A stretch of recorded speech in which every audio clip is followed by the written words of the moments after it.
pra gente, Vene Casagrande, festa bonita que fez a torcida do Flamengo para embarcar para o Mundial, o time do Flamengo, hein, Vene? Boa tarde pra você. Pois é, uma festa muito bonita, como de praxe, a torcida do Flamengo sempre fazendo esse Aeroflá que é importante. Eu gosto de mencionar e valorizar esse tipo de evento porque é quando os torcedores que não têm acesso ao Maracanã atualmente por conta do valor alto do ingresso conseguem de alguma forma fazer parte da história do Flamengo. Eu tenho certeza que daqui a 10, 15 anos o torcedor vai lembrar, ó, eu estava lá nesse Aeroflá, no Aeroflá antes do embarque do Flamengo para um Mundial de Clubes, que é uma competição extremamente importante. Então é uma festa para a gente valorizar, infelizmente acaba tendo um certo problema ali, que a gente pôde ver um bom VT do Flavinho Vinick, mas fora isso fica o lado positivo essa festa. Eu tenho certeza, por exemplo, o Jorginho, que nem sequer entrou em campo ainda com a camisa do Flamengo, já teve a oportunidade de assistir a um Aeroflá de perto, em loco. Então, esse tipo de situação, se o jogador ele não fica comovido, se ele não fica arrepiado, ele não tem coração. Porque eu fico arrepiado vendo pela televisão, imagino o jogador vendo aquilo ali ao vivo, no ônibus. Ele olha para o teto do ônibus, tem uma mão saindo, o torcedor literalmente bota uma mão dentro do ônibus, de alguma forma tentando encostar no jogador e passar uma energia positiva. Então, é uma festa linda, maravilhosa, parabéns aos rubro-negros que fizeram esse evento ontem novamente. E repito, não tem como o jogador ele não ficar arrepiado, ficar comovido com esse tipo de evento. Já vamos agora como que foi o embarque do Flamengo.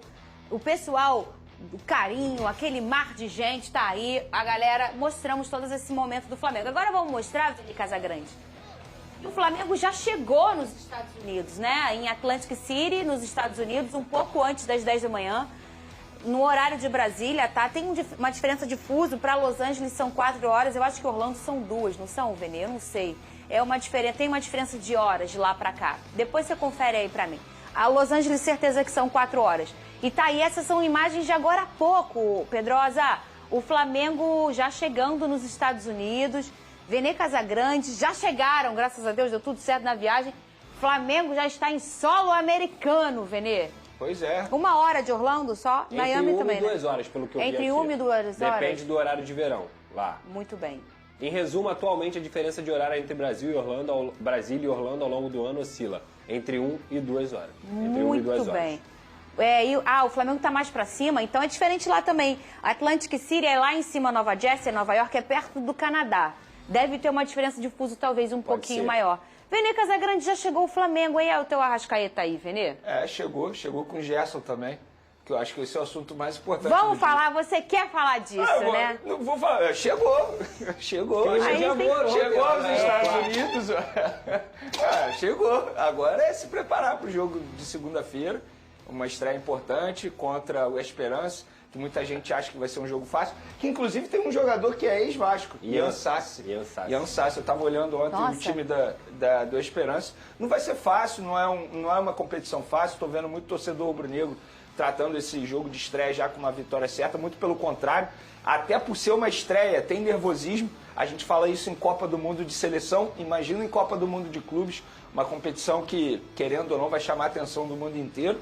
E é isso, é preparação total para esse duelo. Eu acho que o Flamengo, se estrear com uma vitória, querendo ou não, você já ganha uma moral, fica, enfim, mais animado para essa competição. Acho que o grande jogo vai ser contra o Chelsea no dia 20. Agora é estrear com uma vitória, pelo menos é assim o torcedor rubro-negro espera. Peraí. Falando de amor, o Zenit é amante do Gerson? Eu tenho um pensamento, eu vi muito torcedor xingando o Gerson, mas a gente vai entrar no assunto agora, já posso falar? Vamos entrar, agora é a hora. Porque eu não considero um Gerson traidor, embora eu vi muito torcedor rubro-negro. Tinha essa nota aí, Vene, ontem, a torcida fez no programa mercenário, eu não vou nem ler essa palavra. Antes de mais nada, eu acho mais importante contextualizar toda a situação, trazer todas as informações e depois dar opinião. Então vamos lá. Vamos lá. Ontem, depois do programa, inclusive durante o programa eu recebi a ligação e não pude atender, obviamente, porque eu estava ouvindo. Sim. Aí, após o programa, conversei com a pessoa, essa pessoa me garantiu, Vene, pode cravar, o Gerson já aceitou a proposta do Zenit, tivemos uma reunião, o Gerson deu ok, só que ele só fez um pedido ao Zenit, para pagar a multa rescisória ao Flamengo após a Copa do Mundo de Clubes. Ou seja, isso foi um pedido do Gerson, não é um desejo do Zenit. Vê aí o Flamengo nessa história. Não tem uma negociação, Fernandinho. Não tem uma conversa entre Zenit e Flamengo. Por quê? O Flamengo só libera o jogador pelo pagamento da multa rescisória. A única consulta que teve ao Flamengo foi, isso 10 dias atrás, o Flamengo topa parcelar o valor da multa rescisória de 25 milhões de euros? A resposta foi, não, esquece. Multa rescisória é como está em cláusula, é pagamento à vista. O Zenit vai pagar, inclusive só não pagou ainda porque o Gerson solicitou isso ao Zenit. Olha, paga a multa rescisória depois da minha participação na Copa do Mundo de Clubes, que eu quero me despedir do Flamengo, eu quero jogar essa competição. Eu acho até importante para ele também, uma competição que vai dar uma certa notoriedade, porque notoriedade é algo que ele não vai ter no futebol russo, muito pelo contrário, vai, entre aspas, se esconder. Então ele já deu esse ok. Mas o Flamengo, ele não é obrigado a ser avisado pelo Zenit que a multa será paga. Isso é uma informação minha, no caso, que o Gerson deu um ok para o Zenit, após uma reunião. Está tudo acertado. Agora, se o Gerson vira para o Zenit e fala hoje, ó, pode pagar a multa rescisória que eu vou embora hoje, o Zenit vai depositar o valor da multa rescisória. Então depende muito mais agora da eliminação do Flamengo na Copa do Mundo de Clubes. E aí há um debate do torcedor rubro-negro, por que o Gerson vai jogar, por que o Gerson está viajando. O Flamengo, ele não tem que tomar nenhuma atitude no sentido assim, de tirar o jogador, porque ele continua sendo jogador do Flamengo. Agora eu vou dar a minha opinião do que eu faria se eu fosse o Flamengo, ou até mesmo o Gerson. Eu, como treinador do Flamengo, eu já ia pensar no segundo semestre, tendo visto que o jogador vai deixar o Flamengo, correto? É um jogador extremamente importante. Se eu sou o Felipe Luiz, eu teria uma conversa com o jogador, falar assim, Gerson, você realmente vai embora? O Gerson vai ser honesto e vai falar, não, eu vou embora. Aí o que o Felipe Luiz tem que fazer? Ele começar a planejar. Eu não utilizaria o jogador como titular. Eu não vejo problema ele estar lá no grupo, não vejo nenhum problema. Só que eu acho que o Flamengo tem que se antecipar no planejamento já para o segundo semestre. Porque o Gerson é um jogador titular, o Felipe Luiz contava com ele.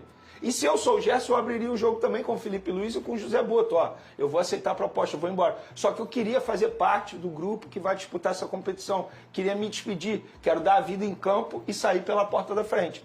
Então eu vejo muito torcedor do Flamengo tratando o Gerson como mercenário, Judas, traidor, como está aí nessa nota 3. Mas eu não julgo o torcedor que faz isso, assim como eu não gosto de dizer que o torcedor tem que tratar tal jogador como ídolo, eu não posso dizer que o torcedor não pode tratar o Gerson como traidor, sobretudo por conta de todo o contexto, de como aconteceu a situação. 2 meses atrás, ele estava comemorando uma renovação de contrato no Flamengo. Que é essa imagem que está na tela. Eu me boto no lugar dele. Ele é um profissional. Ele entende que recebeu uma proposta melhor, profissionalmente falando, ele vai pegar as coisas e vai embora. Eu faria isso? Repito o que eu já falei em outros momentos aqui. Eu não aceitaria, independentemente de seleção brasileira e tal, eu não iria para o futebol russo. Não é minha praia, enfim. Mas o Gerson entende que para ele vai ser melhor. Então eu não considero o Gerson traidor, porém não vou ficar aqui criticando o torcedor que o considere. E ponto. Eu acho que dá para entender o lado de todo mundo. Ele é profissional, entendo também o lado passional do torcedor, tem o direito de fazer isso. E o Gerson, ele não soube fazer da melhor maneira possível. Ele poderia ter feito de uma maneira diferente. Eu acho que o pai do Gerson acabou atrapalhando também a forma como foi feito, isso acabou agravando. Ele vai perder a idolatria, eu acho que de grande parte dos torcedores. Mas para mim vai ser sempre ídolo na história do Flamengo, sem sombra de dúvidas. Lucas Pedrosa, a sua opinião, você vê esse olhar, é muito natural o torcedor olhar por esse prisma do é um traidor, vai embora, vai abandonar o Flamengo. 2 meses atrás, ó, era essa foto. Pediu tanto a renovação e renovou, diminuiu a multa para pagar à vista, que é o que está acontecendo nesse mecanismo que ele sai. Qual é a sua opinião em relação a isso, Lucas Pedrosa? Eu consigo entender o torcedor que está revoltado com o Gerson, porque a forma como a condução das coisas aconteceram, ela é uma forma revoltante de fato, porque o pai do Gerson usa o Zenit para poder conseguir a renovação de contrato, dizendo meio que em forma de ameaça de, esse clube aqui está querendo levar o Gerson. Vocês vão renovar ou vocês não vão renovar? Esse clube aqui está querendo assinar uma proposta. Aí o Flamengo vai lá, o Gerson tinha 2 anos de contrato, se eu não me engano. Até 2027. Tinha 2 anos de contrato. O Flamengo vai lá, abre uma exceção, porque eu acho que isso é uma exceção, você renovar com o jogador 2 anos antes. Eu mesmo defendi aqui que o Flamengo deveria fazer isso por ser o Gerson, em relação cara, ele é a cara do Flamengo, ele é o capitão do Flamengo, ele é o principal jogador do Flamengo. Por que você não vai dar uma prioridade pro Gerson? Porque o Gerson dentro de campo, ele se paga, ele se valoriza, ele é o jogador que merece sim ter uma renovação de contrato. Entrega esportiva, né? Aí, 2 meses depois, o mesmo clube que o pai dele usou para poder fazer a renovação de contrato é o clube que vai levar o Gerson, parece que foi tudo algo maquiavélico, entendeu? Parece que foi tudo montado para que isso fosse acontecer, e aí o Flamengo ficou como se fosse o bobo nessa história. Só que assim, aí eu tenho que olhar o lado do jogador também. Primeiro, vai ganhar 3 vezes mais, vai garantir a aposentadoria dele, da família dele, é a última venda grande que ele pode ter na carreira desse valor. E no final das contas, para ser muito sincero, o Flamengo vai receber um ótimo valor pelo Gerson, um jogador de 28 anos que vai estar pagando aí 25 milhões de euros. Em outros momentos, dificilmente o Flamengo conseguiria vender o Gerson por esse valor. Então assim, no final das contas, sobre usar ou não usar, eu acho que ele tem que ser utilizado. Ele é jogador do Flamengo, ele tem contrato com o Flamengo e o Felipe Luiz conta com o Gerson porque o Gerson é peça crucial desse time. O Flamengo tem que pensar em avançar o mais possível, digamos assim, dentro do Mundial, porque é uma valorização da marca, a Copa do Mundo de Clubes vai estar todo mundo assistindo, então quanto mais longe o Flamengo for, mais o nome do Flamengo cresce. E se o Gerson pode ajudar nesse sentido, que ajude. Essa é a minha opinião. Então assim, mas só para resumir, eu consigo entender perfeitamente quem se revolta com essa situação. E eu consigo também entender que o Gerson está tomando uma escolha. Eu faria essa escolha? Não, eu jogaria a Copa do Mundo. Sem a seleção brasileira nessa equação, eu consigo entender o Gerson mais ainda. Com a seleção brasileira, eu jamais abriria a mão da minha vaga na Copa do Mundo para jogar no Zenit. O Flamengo está determinado a reforçar seu elenco para a sequência da temporada e trabalha nos bastidores para viabilizar o retorno de um velho conhecido da torcida, Lucas Paquetá. Com a venda de Gerson para o futebol europeu em estágio avançado, a diretoria rubro-negra já se movimenta para encontrar um substituto à altura, e o nome escolhido é o do meia revelado nas categorias de base da Gávea. Segundo a apuração do jornalista Fabrício Lopes, que acompanha de perto os bastidores do clube carioca, as tratativas entre Flamengo e o West Ham da Inglaterra, clube que detém os direitos do atleta, foram retomadas recentemente. A ideia da diretoria rubro-negra é selar um acordo por empréstimo, aproveitando o bom relacionamento entre as partes e o desejo mútuo de ver Paquetá novamente com o manto sagrado. Internamente, a avaliação é de que a volta do meia seria estratégica não apenas para suprir a saída de Gerson, mas também para elevar o patamar técnico da equipe em uma temporada repleta de objetivos importantes, como a Libertadores, Super Mundial de Clubes, o Campeonato Brasileiro e a Copa do Brasil. Lucas Paquetá, que nunca escondeu seu carinho pelo Flamengo, também vê com bons olhos a possibilidade de retorno. O clima na Gávea é de otimismo e a diretoria trabalha com cautela e agilidade para concretizar a negociação. Se tudo evoluir conforme o planejado, o Flamengo pode anunciar, nos próximos dias, a volta de um dos grandes talentos revelados pelo clube nos últimos anos, um reforço de peso para os desafios que virão. Agora eu quero saber a opinião de vocês. Paquetá será uma boa contratação? Sim ou não? Deixe sua opinião no comentário. Não esqueça de curtir o vídeo e inscreva-se no canal para não perder nada do Flamengo. Até a próxima e saudações rubro-negras.